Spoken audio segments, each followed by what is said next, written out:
Karl Mueller is a professor of Geological Sciences at the University of Colorado. He joins us live from Colorado. Well, Karl, we've just been talking to our previous guests about the level of destruction the earthquakes have simply caused. Is it normal that two quakes of that magnitude happen so close together? Why is it significantly bigger than previous earthquakes?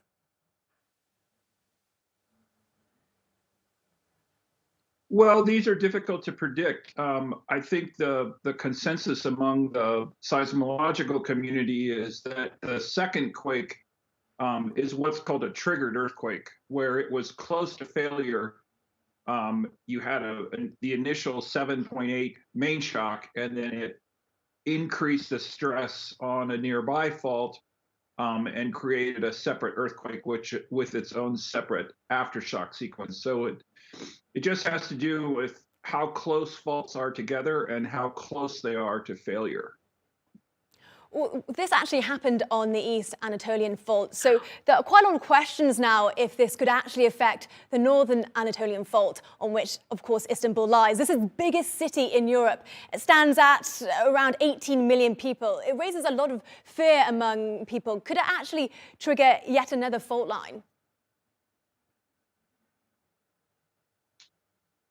Well, that's a great question. The Northern Anatolian fault lies far enough away from where this earthquake occurred that I think it's the probability of it triggering an earthquake on the Northern Anatolian fault is unlikely.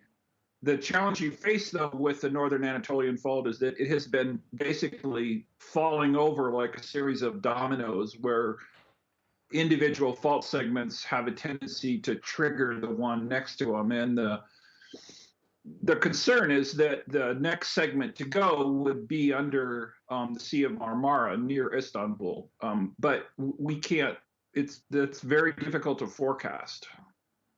Well, as you said, it would not be affected that much by the earthquake. Well, sorry to interrupt you there. You said earthquakes are slightly unpredictable. So is there no way to anticipate them at all?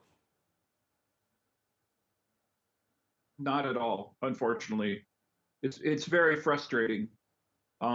We study these things, and there's just no precursor that we can point to that says that an earthquake is going to happen on a given place and a given time. Well, we can talk about how to reduce damage during, but what needs to happen after as the rescue mission now really intensifies?